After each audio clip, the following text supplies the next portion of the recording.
Bismillahirrahmanirrahim. Assalamualaikum warahmatullahi wabarakatuh. Innal hamdalillah nahmaduhu wa nasta'inuhu wa nastaghfiruhu wa natubu ilaihi wa na'udzu billahi min syururi anfusina wa sayyiati a'malina. May yahdihillahu fala mudilla lahu wa may yudlil fala hadiyalah. Asyhadu an la ilaha illallah wahdahu la syarikalah wa asyhadu anna Muhammadan abduhu wa rasuluhu la nabiyya ba'dah. Ya ayyuhalladzina amanu taqullaha haqqa tuqatih wa la tamutunna illa wa antum muslimun.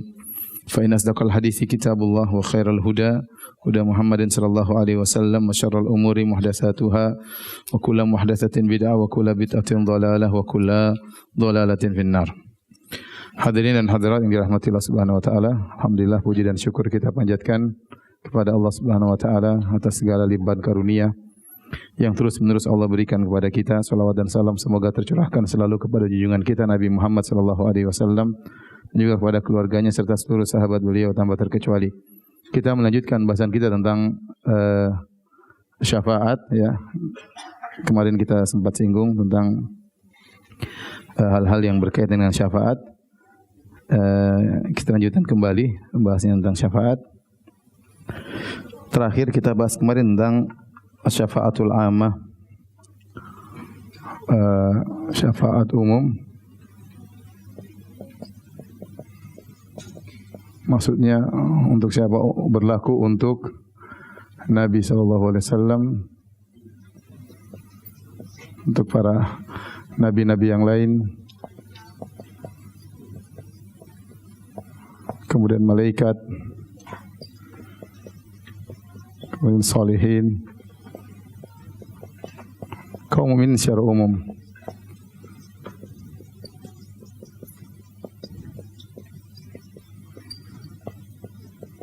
Setelah kita jelaskan kemarin, syafaat umum ini ada 3 ya. Ada namanya syafaat untuk mengeluarkan penghuni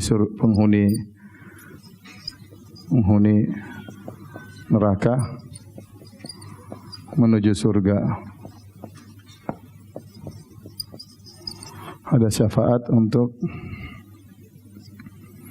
menyelamatkan orang yang berhak masuk neraka sehingga tidak jadi masuk neraka.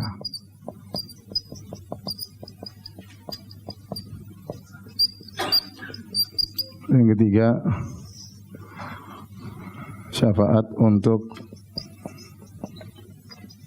meningkatkan derajat di surga.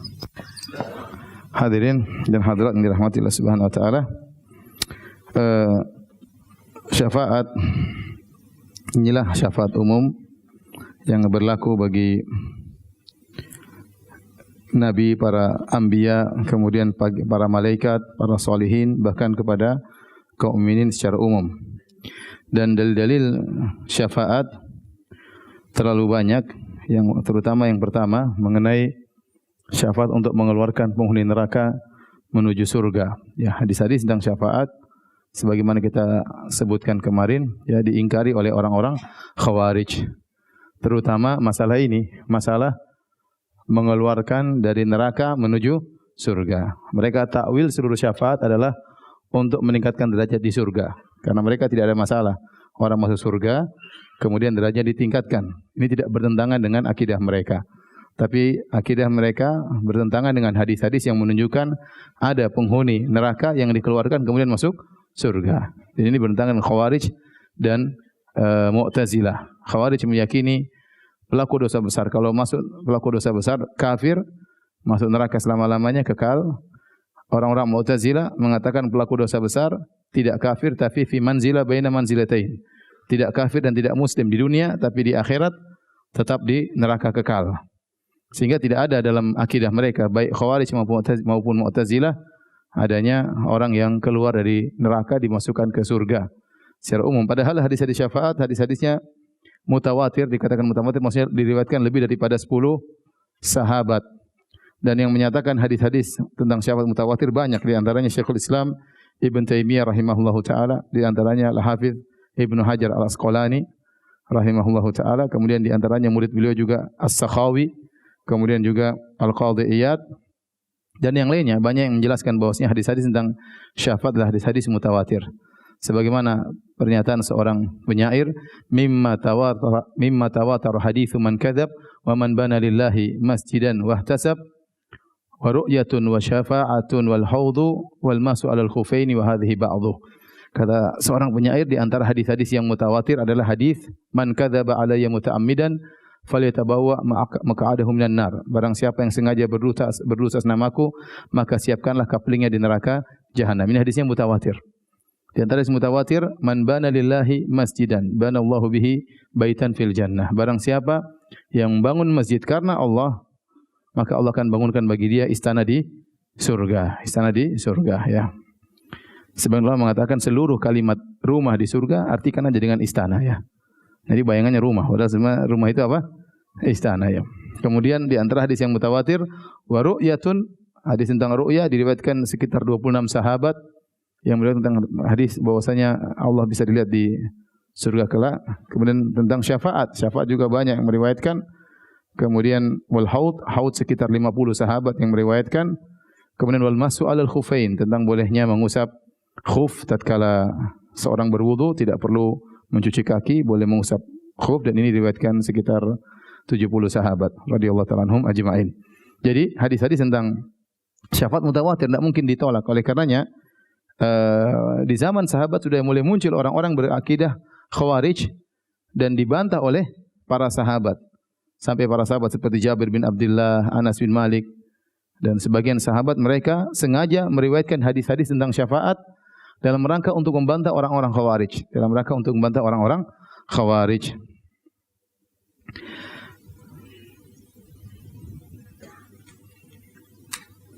Seperti Imran bin Husain, ya. Disebutkan di sisi Imran bin Husain radhiyallahu anhu tentang syafaat, maka ada seorang lelaki berkomentar, innakum latuhaddithunana bi ahaditsa la najidu laha fil Qur'ani aslan. Kalian tuh mengabarkan kepada kami tentang hadis-hadis yang kami tidak temukan asalnya dalam Al-Qur'an. Ya. Faghadiba, kemudian Imran bin Husain radhiyallahu anhu pun marah. Kemudian dia menyebutkan hadis tentang syafaat, yang hadis-hadis Nabi tentunya menafsirkan Al-Qur'an. Demikian juga dari Anas radhiyallahu ta'ala anhu, beliau pernah berkata, man kadzdzaba bisyafaati fala nasiba lahu fiha. Barang siapa yang mendustakan syafaat, maka dia tidak akan mendapatkan syafaat di akhirat kelak, ya. Dan ini juga diriwayatkan di Ibnu Abbas, mereka Umar bin Khattab yang juga menjelaskan tentang hadis syafaat dalam rangka mengingkari orang-orang yang seakan-akan meragukan tentang syafaat.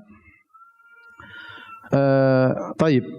Sebagian mereka berdalil dengan logika, kata mereka, ya. Ngapain tetapkan syafaat?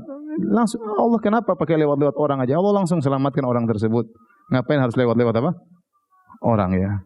Mengeluarkan orang dari neraka, meninggikan derajat seorang di surga. Ngapain pakai lewat orang? Allah lebih sayang kepada hamba-hambanya. Tidak perlu lewat orang-orang, ya. Seakan orang tersebut lebih sayang kepada hamba-hamba Allah daripada Allah Subhanahu wa taala. Kenapa harus ada syafaat? Allah kan langsung bisa. Ya, jawabannya itu hanya logika.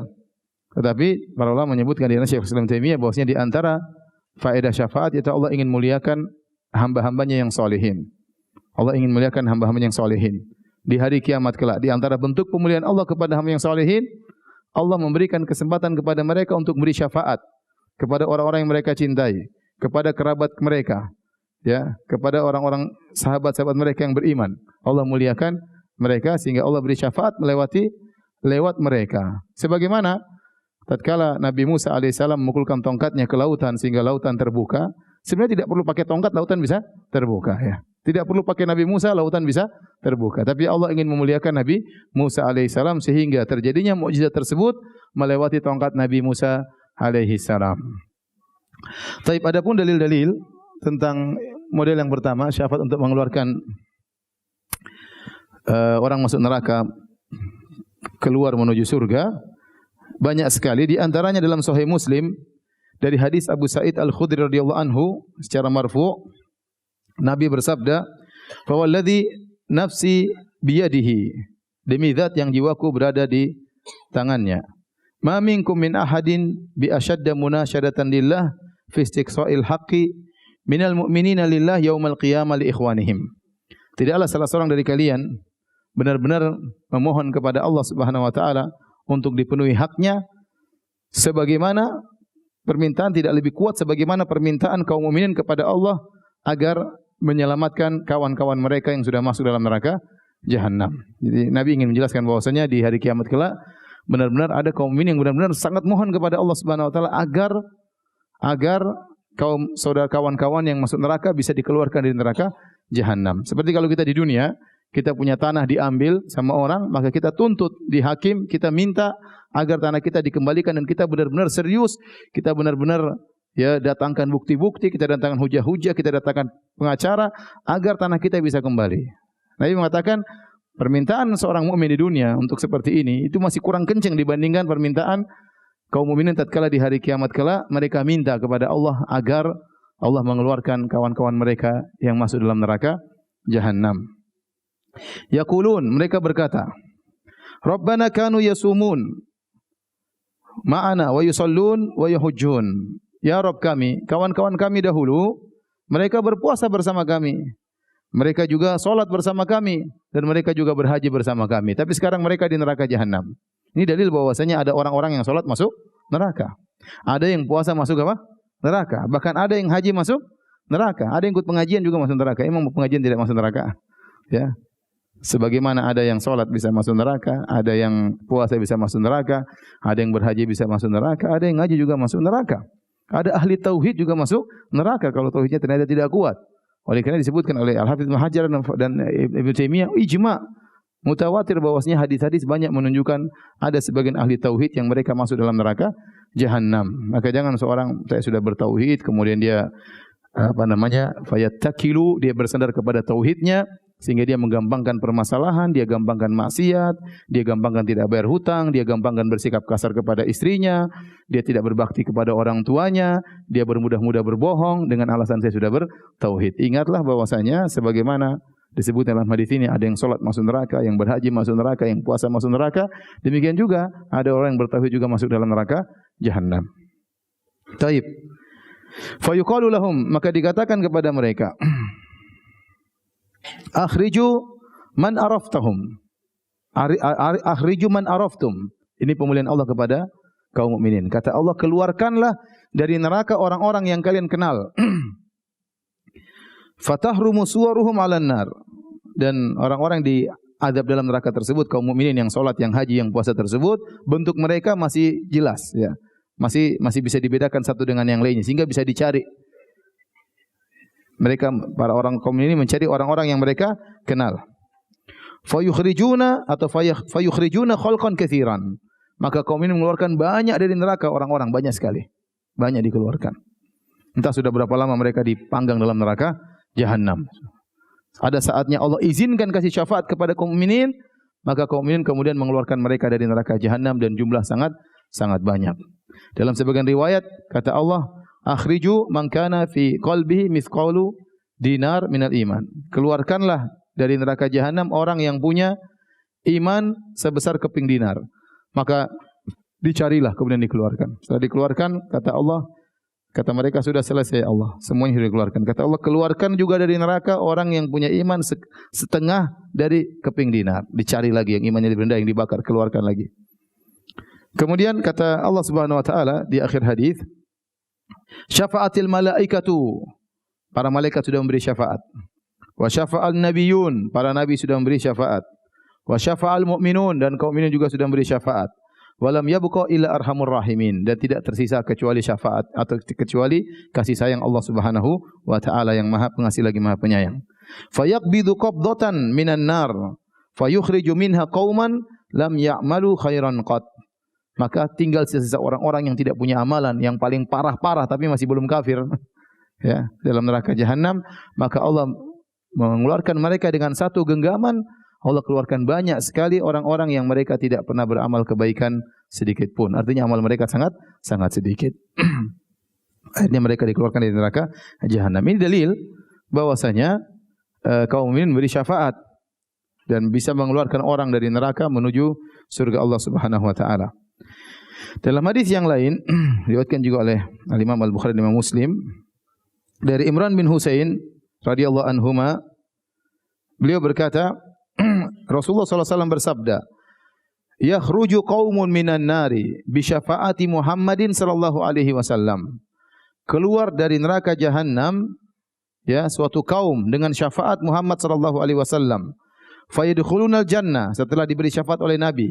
Orang-orang ini keluar dari neraka jahanam, mereka pun masuk surga. Yusammaunal jahannamiyin. Mereka dinamakan dengan orang-orang jahannamiyin, yaitu dari neraka jahanam. Disebut dengan apa? Jahannam. Ini pernah tinggal di neraka jahanam, maka dinamakan dengan jahannamiyun ya.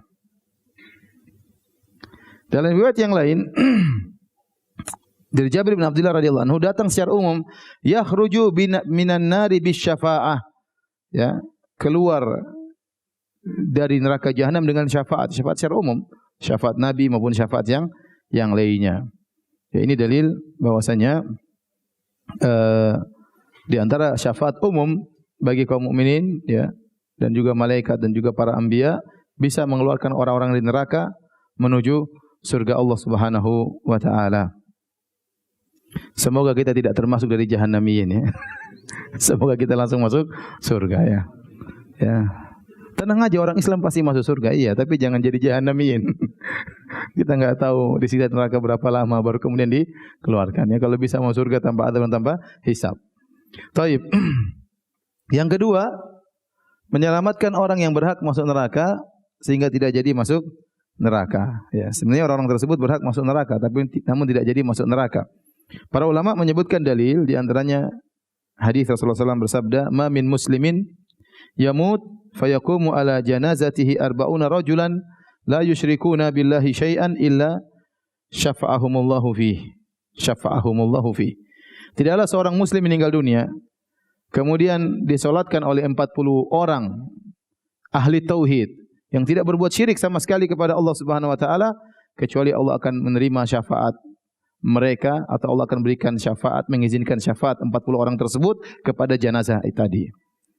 Hadis ini hadis riwayat Muslim. Ini anjuran kalau ada saudara kita yang meninggal, kita panggil orang-orang yang ahli tauhid, kita husnuzan kepada mereka ahli tauhid untuk menyelamatkan, untuk menyolatkan jenazah tersebut.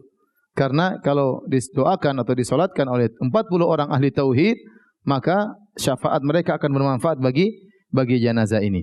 Hadis ini umum, ya. Hadis ini umum, tidak dijelaskan syafaat model apa, tetapi dijadikan dalil oleh sebagian ulama bahwasanya termasuk di dalamnya adalah syafaat. Sebenarnya jenazah ini harusnya masuk neraka, enggak jadi masuk neraka gara-gara syafaat dari 40 orang ahli tauhid tadi. Syaratnya la yusyrikuna billahi syai'a. Tidak pernah berbuat syirik sama sekali, dan itu syarat yang berat. Siapa di antara kita tidak berbuat syirik sama sekali? Siapa di antara kita tidak pernah riya? Siapa di antara kita tidak ujub? Susah. Tetapi makanya kalau ada yang meninggal, kumpulkan orang udah ngaji. Siapa tahu di antara mereka dari sekian ratus itu ada yang 40 orang yang ternyata tidak berbuat syirik sama sekali, meskipun tidak dikenal tapi mereka terkenal di kalangan malaikat ya, keikhlasan mereka. Taib. Yang ketiga, syafaat kepada orang-orang yang ahlul iman yang mereka di surga untuk diangkat derajatnya lebih tinggi lagi di surga. Dan mereka para ulama berdalil dengan hadis yang diriwayatkan Imam Muslim, tatkala Abu Salamah radhiyallahu anhu meninggal dunia, maka Nabi mendoakan Abu Salamah. Dalam isi doa tersebut Nabi berdoa, Allahumma ighfir li Abi Salamah, ya Allah ampunilah Abu Salamah, warfa' darajatahu fil mahdiyyin, angkatlah derajatnya, ya, angkatlah derajatnya. Ini jadi Nabi berdoa agar derajatnya diangkat. Jadi seorang di surga bisa derajatnya lebih tinggi lagi dengan syafaat. Bahkan ini syafaat di dunia, bahkan syafaat ini karena Nabi mendoakan dia. Nabi mendoakan dia. Terlebih lagi kalau di akhirat ya. Dan di antara hal yang menunjukkan akan hal ini firman Allah Subhanahu wa taala, "Walladzina amanu wattaba'athum dzurriyyatuhum biimanin alhaqna bihim dzurriyyatahum wa ma alatnahum min amalihim min syai' kullu imrin bima kasaba rahin." Kata Allah Subhanahu wa taala, orang yang beriman lantas diikuti oleh anak keturunan mereka yang beriman juga. alhaqna bihim dzurriyyatahum, maka kami akan angkat derajat anak-anak mereka setara dengan mereka. Ya, di antara bentuk pemuliaan Allah terhadap orang-orang beriman, kalau orang-orang beriman ini punya anak-anak masuk surga tapi derajatnya rendah, demi memuliakan orang beriman ini, maka anak-anak ini akan diangkat derajatnya sama dengan orang tuanya.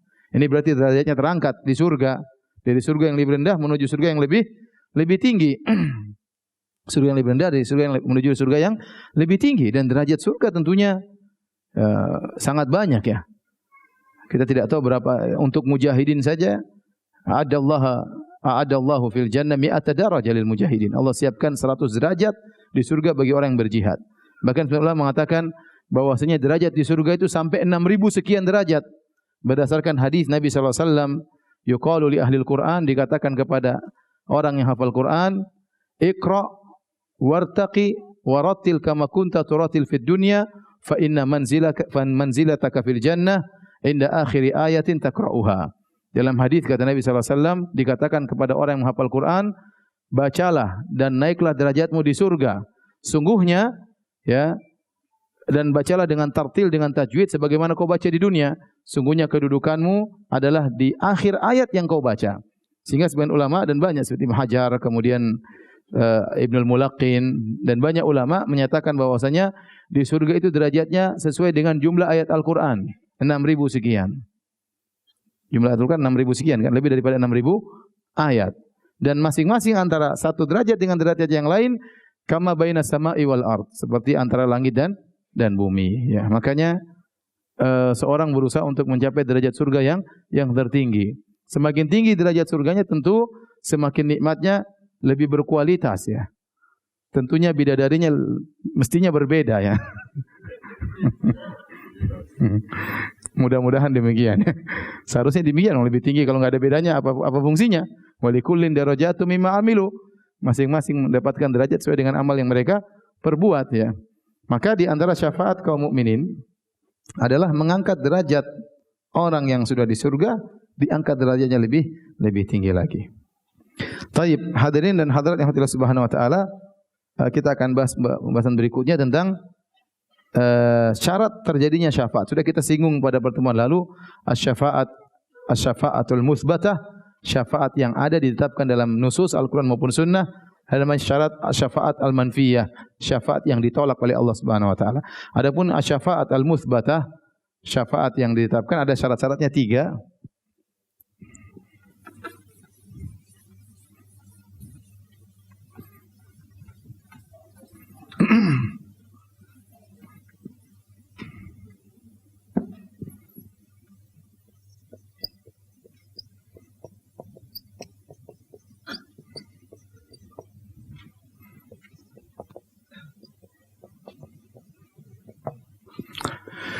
Sebagaimana telah kita sebutkan ada 3 syaratnya ya. 1.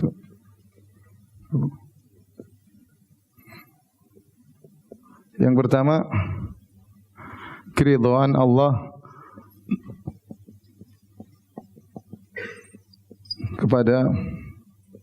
kepada asy-syafi', pemberi syafaat.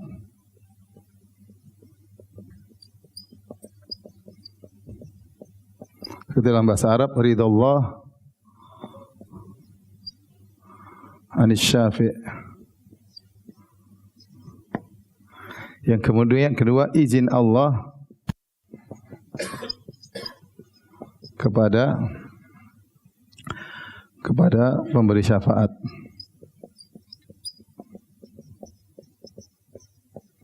Ini iznullah lisyafi'. Kemudian yang ketiga, keridhaan Allah kepada yang diberi syafaat.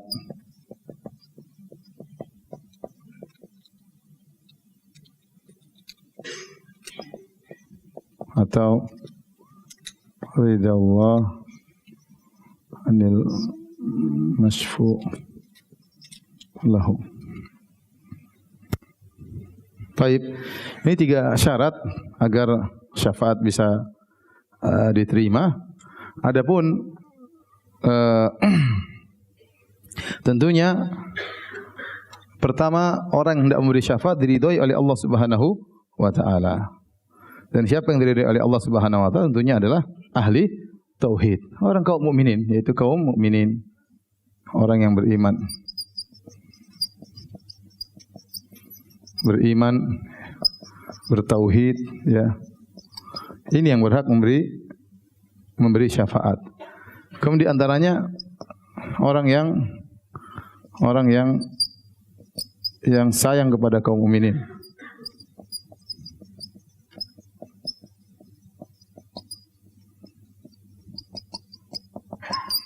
Kata Nabi sallallahu alaihi wasallam, "Innal la'anin la yakununa syuhada wala syufa'a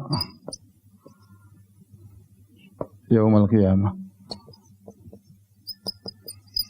Kata Nabi sallallahu alaihi wasallam, sungguhnya orang-orang yang suka melaknat, innal la'anin, suka melaknat, tidak mungkin jadi syuhada, menjadi saksi atas ketaatan orang yang bertakwa, dan tidak mungkin menjadi syufa'a, tidak mungkin menjadi pemberi syafaat pada hari kiamat. Kata sebagian ulama, kenapa? Karena mereka ini suka melaknat, tidak sayang kepada kaum yang lain. Gimana memberi syafaat sementara dia hatinya seperti itu? Lisannya kotor, suka melaknat. Maka orang-orang tersebut tidak pantas untuk memberi syafaat kepada kaum yang lain. Jadi mereka tidak berhak memberi syafaat. Allah tidak ridha kepada orang seperti ini untuk memberi syafaat. Taib. Adapun yang kedua, izin Allah kepada pemberi syafaat. Idzullahi syafi'. Dalilnya apa? Man dzalladzi yashfa'u indahu illa biizni. Dan siapa yang bisa beri syafaat di sisi Allah kecuali dengan izin Allah Subhanahu wa taala, ya. Allah berfirman, "Wa kam mim malakin fis samawati la tughni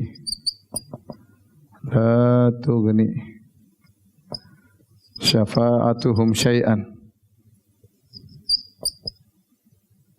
illa mim ba'di ayyazanallah liman yasha'u wa yarda." Dalam surat An-Najm. Betapa banyak malaikat di langit beri syafaat tapi tidak bermanfaat syafaat mereka. Ya. Syafaat mereka tidak bisa bermanfaat kecuali dengan izin Allah Subhanahu wa taala bagi siapa yang Allah kehendaki dan Allah ridhai, ya. Ini perkara yang penting, bahwasanya harus ada izin Allah agar seorang bisa memberi syafaat. Jadi hari kiamat kelak tidak ada orang yang memberi syafaat secara langsung, tapi Allah izinkan dulu baru dia bisa kasih syafaat. Nanti dilihat, saya mau kasih syafaat sama ini, Allah tidak izinkan. Kemudian syarat yang ketiga harus orang yang diridhai, ya. Kemudian syarat yang ketiga,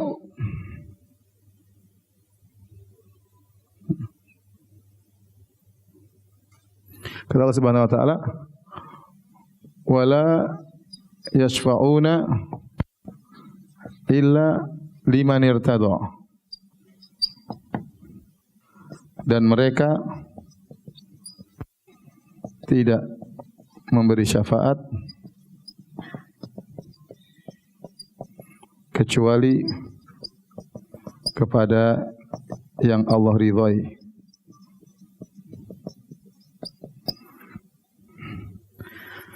Nah, yang saya ingin sampaikan di sini, jadi 3 syarat ini harus terpenuhi baru muncul namanya syafaat. Kalau Allah tidak ridha, maka tidak bisa orang kasih syafaat. Kalau Allah sudah ridha, harus ada izin dulu. Tidak ada seorang beri syafaat ibtidaan langsung sekonyong-konyong, saya memberi syafaat. Tidak bisa. Allah izinkan dulu baru dia bisa kasih syafaat. Contoh Nabi SAW, ya, karenanya Nabi SAW tatkala di padang mahsyar ingin memberikan syafaatul uzma, apa yang dilakukan oleh Nabi SAW? Apakah langsung beri syafaat? Tidak. Nabi apa dulu? Sujud dulu. Sujud. Kemudian memuji Allah dengan waktu yang lama. Setelah itu baru Allah izinkan, Allah mengatakan, "Ya Muhammad, Ya. Irfa ra'sak. Wasal tu'tah. Washfa tushaffa. Baru Allah kasih izin, kata Allah, ya Muhammad, angkat kepalamu, mintalah kau akan dikabulkan, baru beri apa? Syafaat. Nabi tidak sekonyong-konyong kemudian apa?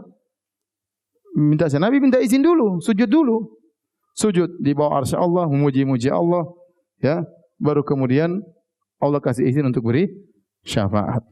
Dan di sinilah poin yang sangat penting yang menjadikan orang-orang musyrikin terjerumus dalam kesyirikan dalam syafaat. Tatkala mereka mengkiaskan Allah dengan raja dunia. Tatkala mereka mengkiaskan Allah dengan raja dunia. Perhatikan. Kalau di dunia namanya presiden, namanya raja, dia tidak mampu untuk menjalankan negaranya sendiri. Dia tidak mau menjalankan peraturan sendiri, dia tidak mampu. Mungkin dia bikin peraturan tapi dia tidak bisa jalankan. Dia butuh orang-orang yang harus membantu dia. Maka dia butuh kepada menteri-menteri, dia butuh kepada pembesar-pembesarnya. Sehingga dia punya keperluan kepada menteri-menteri tersebut. Nah, menteri-menteri tersebut mereka bisa beri syafaat langsung tanpa orang mau ketemu presiden susah, udah lewat menteri, menterinya kasih memo. Apakah menteri telepon dulu, Pak Presiden, saya butuh izin mau kasih memo? Enggak, langsung dia tulis memo. Kenapa? Karena Pak Presiden atau Raja punya keperluan sama menteri-menteri tersebut, sama besar-besar tersebut. Maka menteri-menteri tersebut bisa langsung memberi syafaat tanpa minta izin. Dan tatkala dia memberi syafaat, poin kedua, jadi menteri raja-raja tersebut butuh kepada menteri-menteri. Ini yang pertama. Yang kedua, menteri-menteri tersebut bisa memberi langsung secara memo syafaat secara langsung. Yang ketiga, menteri-menteri tersebut waktu memberi syafaat dalam kondisi dia merasa tinggi. Dia merasa saya dihormati oleh siapa? Oleh sang raja, oleh sang presiden. Itu berbeda dengan syafaat di akhirat. Oleh karenanya para ulama mengatakan syafaat kaum solihin kepada orang lain itu mimbabil iftiqar, bukan mimbabil wajah, bukan mimbabil seorang merasa tinggi, enggak. Tapi lihat Nabi sujud, dia minta kepada Allah agar beri syafaat, bukan langsung tiba-tiba kasih syafaat. Jadi minta, berdoa kepada Allah, sujud kepada Allah agar diberi apa? Diizinkan untuk memberi syafaat. Karena apa? Karena Allah Maha sempurna. Allah tidak butuh siapapun untuk mengatur alam semesta ini. Allah tidak butuh siapapun untuk mengatur alam semesta ini. Ya. Allah ciptakan malaikat-malaikat untuk mengatur alam sekedar untuk bukan Allah butuh kepada mereka, tapi Allah ingin menjelaskan bagaimana kuasaan Allah. Allah punya anak buah yang banyak. Allah bisa menjadikan makhluknya yang bisa memiliki kekuatan yang luar biasa. Tapi Allah tidak butuh dengan mereka. Mereka tidak ada pun enggak ada masalah.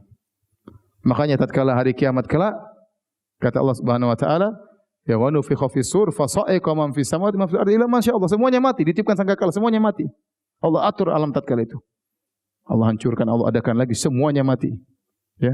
Allah tidak butuh dengan malaikat. Kalau Allah matikan mereka semua, gampang bagi Allah Subhanahu wa taala. Tapi Allah ciptakan mereka, malaikat-malaikat tersebut untuk menunjukkan bahwasanya makhluk-makhluk Allah ada yang hebat, pasukan-pasukan Allah ada yang hebat. Jadi sinilah poin yang menjadikan orang-orang terjerumus dalam kesyirikan karena mengkiaskan Allah dengan raja di dunia. Baik, saya tuliskan poin tersebut tadi. Kenapa salah mengkiaskan?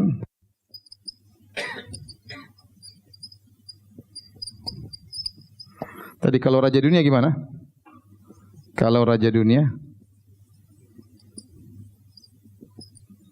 apa tadi? Butuh kepada menteri-menterinya. Kenapa? Karena dia tidak bisa ngurus sendiri, dia tidak bisa ngurus perusahaannya sendiri. Jangan karena presiden perusahaan kita di rumah saja enggak bisa ngurus, butuh istri. Ya. Apalagi kalau rumahnya dua kan butuh istri juga lebih banyak.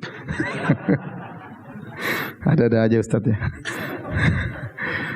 Butuh kepada menteri-menterinya. Yang kedua, menteri-menteri bisa langsung kasih memo. Kasih memo. Memo itu artinya syafaat. Tanpa apa? Tanpa izin raja. Yang ketiga, waktu kasih memo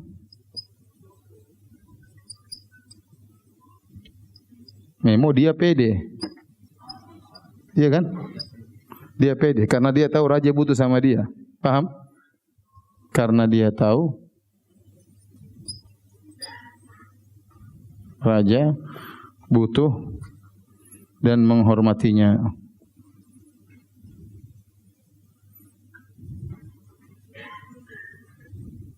Ya. Adapun Allah tentu berbeda. Allah tidak butuh kepada apa? Allah tidak butuh kepada makhluknya.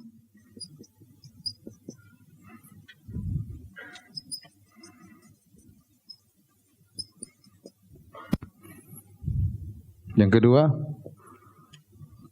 tidak ada yang memberi syafaat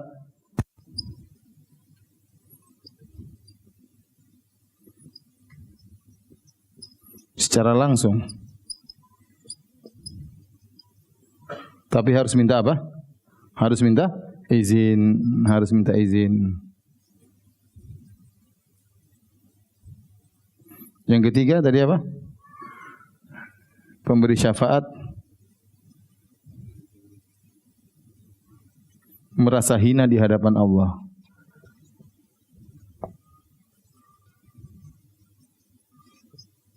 Bukan merasa mentang-mentang. Adapun kalau menteri ada mentang-mentangnya kepada raja atau presiden. Paham? Ini yang membuat mereka salah dalam menganalogikan antara ya syafaat di dunia dengan syafaat di akhirat. Baik, kita beranjak yang ketiga. Wala yashfa'una liman irtadha. Siapa yang Allah ridhai supaya bisa dapat syafaat? Tidak semua orang. Siapa yang bisa dapat syafaat harus ahli tauhid. Ahli tauhid. Semakin sempurna tauhid,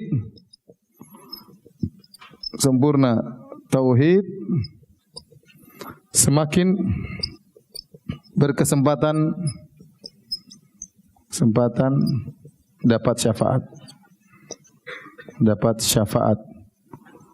Bahkan syafaat Nabi sallallahu alaihi wasallam. Oleh karenanya Abu Hurairah pernah bertanya, "Ya Rasulullah," dalam Sahih Bukhari, "Man as'adun nasi bi syafaatika yaumal qiyamah?" Kata Abu Hurairah, perhatikan sini, "Man as'adun nasi bi syafaatika yaumal qiyamah?" Siapa orang yang paling as'ad, ini artinya isim tafdhil, orang yang paling bahagia mendapatkan syafaatmu. Sebenarnya mengatakan maksudnya orang yang paling besar mendapatkan bagian syafaatmu. Ini dalil bahwasanya tingkatan tauhid mempengaruhi syafaat yang dia dapatkan. Semakin dia bertauhid, semakin dia ikhlas kepada Allah Subhanahu wa taala, semakin dia tidak mengharapkan pujian, semakin dia tidak mengharapkan sanjungan, semakin dia tidak mengharapkan pengakuan, maka dia akan semakin banyak mendapatkan syafaat Nabi. Kata Nabi sallallahu alaihi wasallam, "Man qala la ilaha illallah khalisan min qalbihi." Kemudian dalil yang kedua, kata Nabi sallallahu alaihi wasallam, wa inni ikhtaba'tu da'wati syafa'atan li ummati yaumal qiyamah fahiya tanalu insyaallah fahiya na'ilatun insyaallah man mata la yusyriku billahi syai'a. Perhatikan di sini.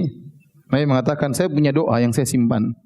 Dan itu pasti dikabulkan oleh Allah Subhanahu wa taala. Akan saya simpankan di hari kiamat kelak sebagai syafaat bagi umatku pada hari kiamat kelak, dan syafaat ini pasti mengenai insyaallah orang-orang yang meninggal tidak berbuat syirik sama sekali kepada Allah. Paham? Berarti orang yang semakin bertauhid, dia akan mudah dapatkan syafaat dari Nabi sallallahu alaihi wasallam. Oleh karenanya para sahabat, mereka tidak pernah minta syafaat kepada Nabi di kuburan. Tidak pernah, tapi mereka paling berhak dapat syafaat. Kenapa? Karena mereka paling bertauhid kepada Allah Subhanahu wa taala. Nah, ahlul bidah mereka membalikkan perkara, ya. Adapun ahlul bid'ah, ahlul syirik, ahlul bid'ah, ya,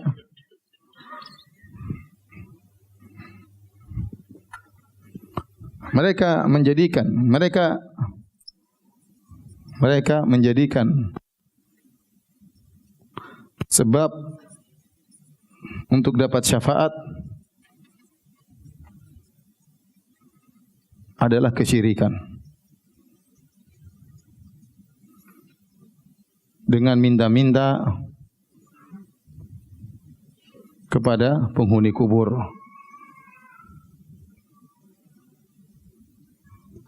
Kata Ibnu Qayyim rahimahullahu taala, mereka ini ingin minta syafaat kepada penghuni kubur. Caranya dengan minta langsung kepada penghuni kubur. Nah, minta langsung kepada penghuni kubur adalah kesyirikan. Justru kesyirikan itu yang menghalangi mereka dapat syafaat. Dan apa yang mereka lakukan? Akhirnya mereka memusuhi ahli tauhid. Mereka memusuhi ahli tauhid.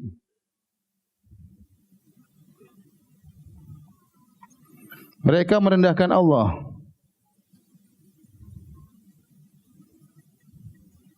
Dan mereka merendahkan mayat-mayat solehin tersebut.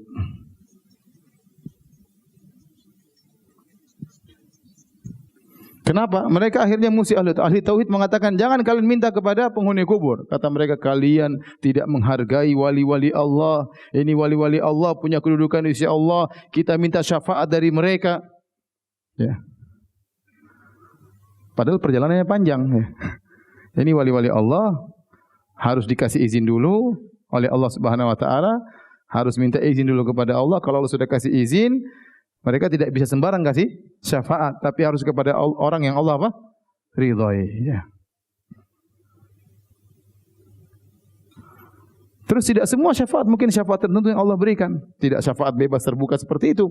Ya. Jadi mereka menjadikan sebab untuk mendapat syafaat dengan minta kepada penghuni kubur. Justru itu kesyirikan yang akan menghalangi mereka dari syafaat. Mereka merendahkan Allah. Kenapa? Harusnya kalau minta syafaat kepada Allah, Allahumma syafi' nabiyyaka fiyya. Harusnya kita berdoa kepada Allah ini, ya Allah, berilah syafaat kepada Muhammad untukku misalnya, sallallahu alaihi wasallam. Ya Allah, berilah syafaat kepada orang-orang saleh untukku. Mintanya kepada siapa? Kepada Allah, bukan minta kepada mereka. Mereka tidak punya hak untuk kasih syafaat. Yang punya surat izin siapa yang kasih? Allah Subhanahu wa taala. Kemudian mereka merendahkan mayat-mayat tersebut karena mayat-mayat tersebut tidak pernah menyuruh mereka untuk minta syafaat kepada, mintalah kepadaku kalau saya sudah meninggal. Tidak ada. Ya, oleh karenanya Nabi ya waktu meninggal tidak ada yang datang ke kuburan Nabi minta syafaat. Kemudian datang ada orang zaman sekarang, tenang saja, nanti kalau saya masuk surga saya tidak masuk, kalian dulu masuk ya. Masya Allah. Luar biasa. Ente siapa ente? Ya. Dengan PD Nabi aja sujud-sujud, subhanallah, ini tenang, nanti masuk dulu. Hai buat murid-murid yang akhirnya benar-benar ta'assub sama dia ya. Begitu muridnya sudah masuk, terus pintu surga tertutup. Selesai.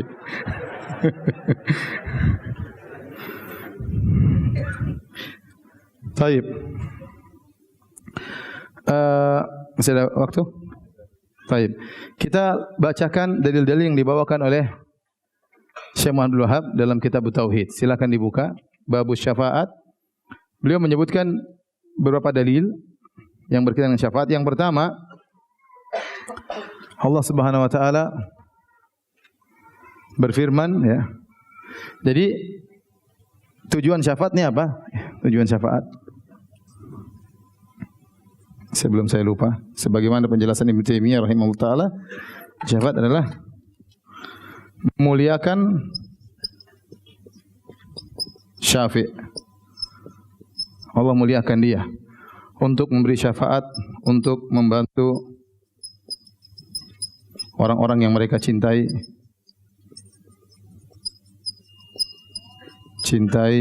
kerabat mereka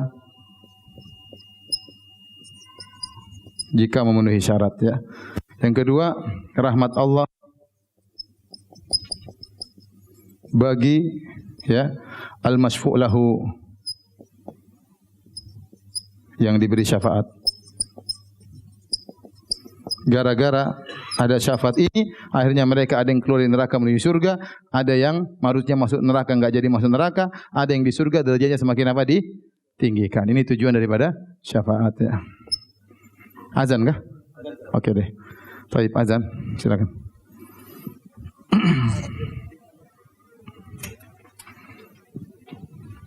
Bacakan dalil-dalil yang disebut oleh Syekhul Islam Muhammad bin Abdul Wahhab rahimahullahu taala.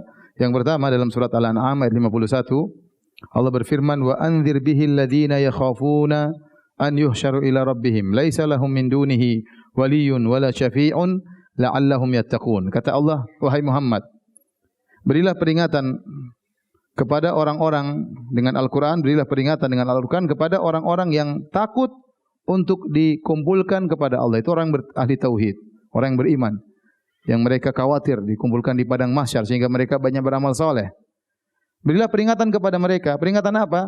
Laisa lahum min dunihi waliyun wala syafi'. Sungguhnya mereka tidak punya penolong dan tidak punya pemberi syafaat selain Allah Subhanahu wa taala.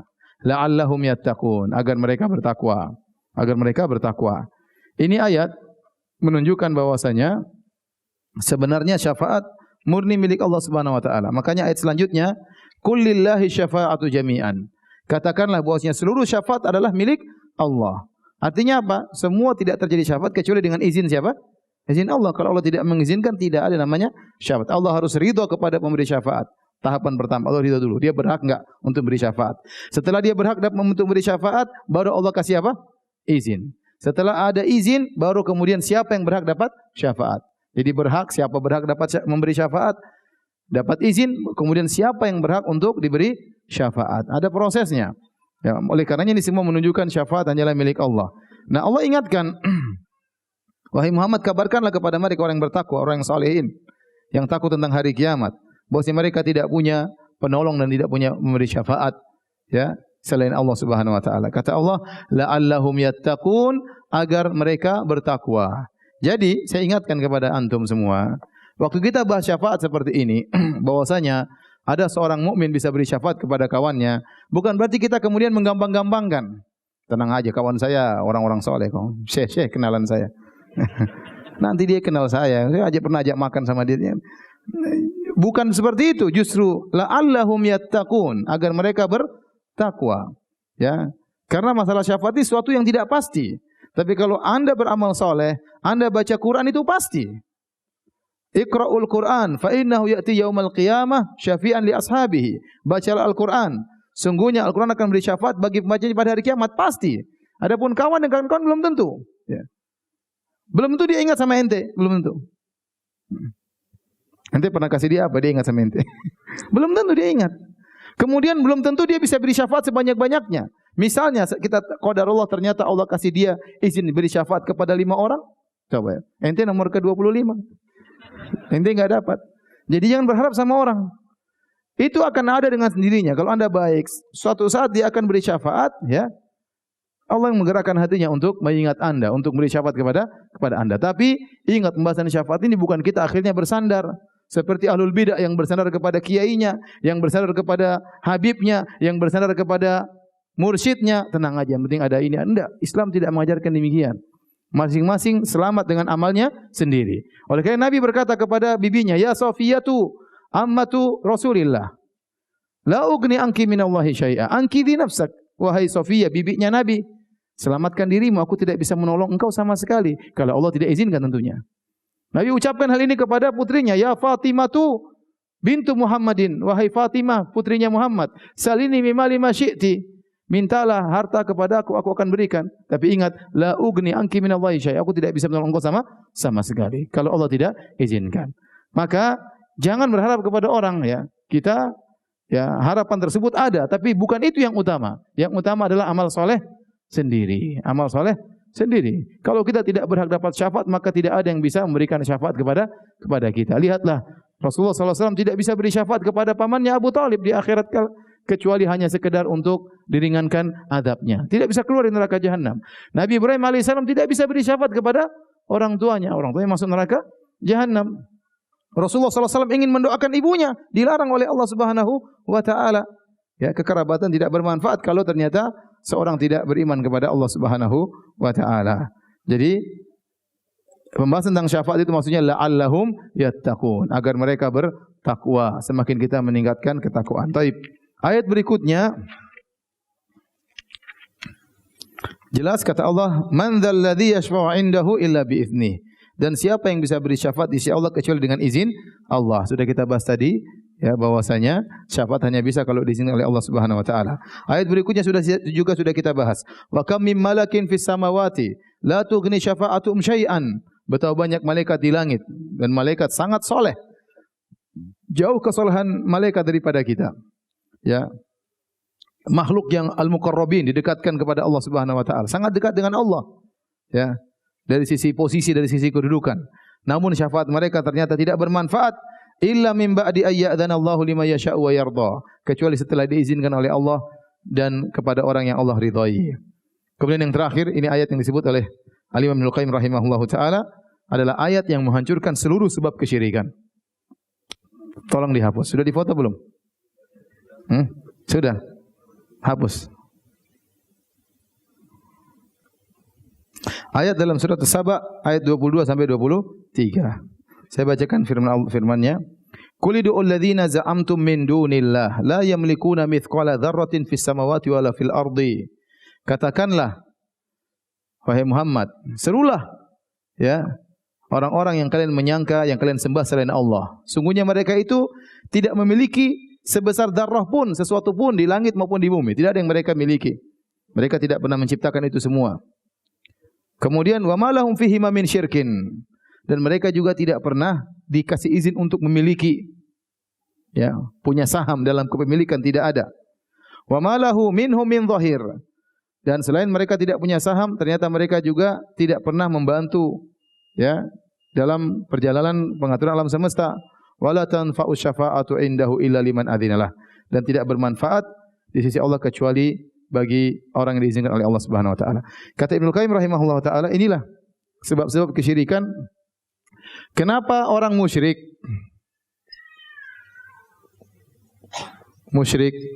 menyembah selain Allah?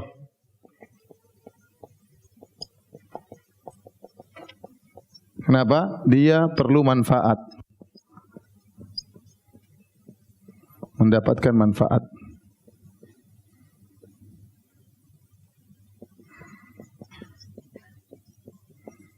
Manfaat di alam semesta ini. Nah, manfaat ini hanya bisa diperoleh dari salah satu, hanya bisa diperoleh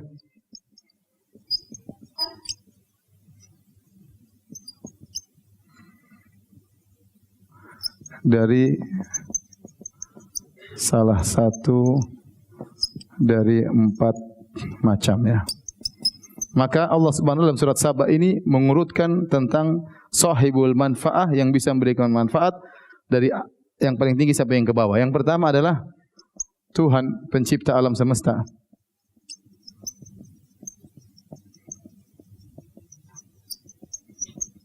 Ya. Ya. Jadi atau paling tidak kalau dia tidak memiliki seluruhnya, dia memiliki sebagian ya. Yang memiliki sebagian dari alam semesta.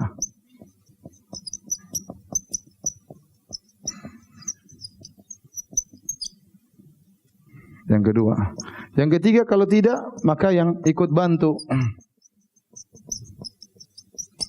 mengatur alam semesta.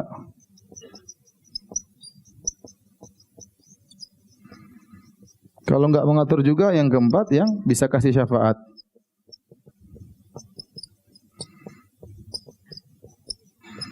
Tapi perhatikan.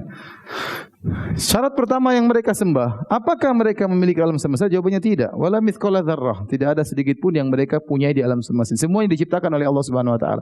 Mereka tidak mampu menciptakan lalat. Duriba mathalun fastami'u lah. Innal ladzina tad'una min dunillahi la yakhluqu dzubaban walau ijtama'u lah.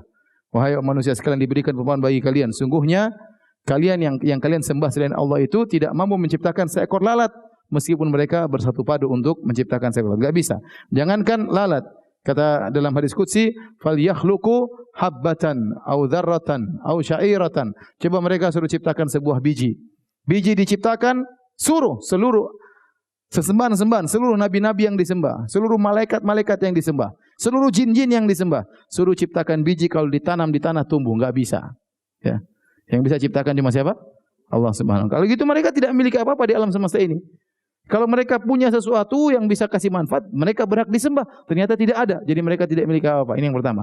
Yang kedua, mereka tidak menciptakan. Mungkin Allah kasih saham sama mereka. Karena ada seperti itu. Orang punya bikin perusahaan, modal semua sama dia, dia kasih saham sama orang. Nah, kalau dia punya saham, maka dia berhak untuk disembah. Ternyata tidak ada juga yang punya Allah kasih saham. Tidak ada. Tidak ada pernah Allah bilang ini gunung milik kamu wahai jin, ya. Ini pantai selatan milik kamu wahai Nyi Roro Kidul. Enggak ada. Enggak ada. Semua ini milik Allah. Ya, tidak ada Allah kasih saham kepada siapapun. Enggak ada, enggak ada. Kalau gitu, model kedua juga tidak ada. Model yang ketiga yang mungkin ikut serta ngatur-ngatur. Enggak ada. Allah tidak butuh kepada mereka semua. Allah tidak butuh satu makhluk pun untuk ikut mengatur alam semesta ini. Semuanya diperintahkan oleh Allah. Semuanya diperintahkan oleh Allah Subhanahu wa taala. Tidak ada yang bisa ngatur-ngatur sendiri. Semuanya diperintahkan oleh Allah Subhanahu wa taala. Sehingga yang ikut ngatur pun tidak ada. Kalau seandainya dia pernah ikut ngatur, maka dia berhak untuk disembah.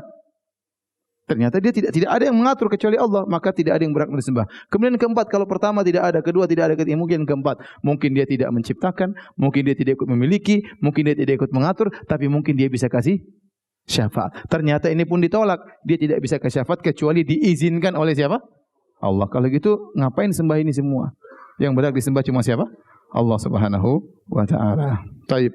Demikian saja kajian kita pada kesempatan kali ini. Tidak ada tanya jawab. Ya, waktu sudah habis. Kita bertemu insyaallah pekan depan. Subhanakallah bihamdik asyhadu an la ilaha illa anta astaghfiruka wa atubu ilaik. Assalamualaikum warahmatullahi wabarakatuh.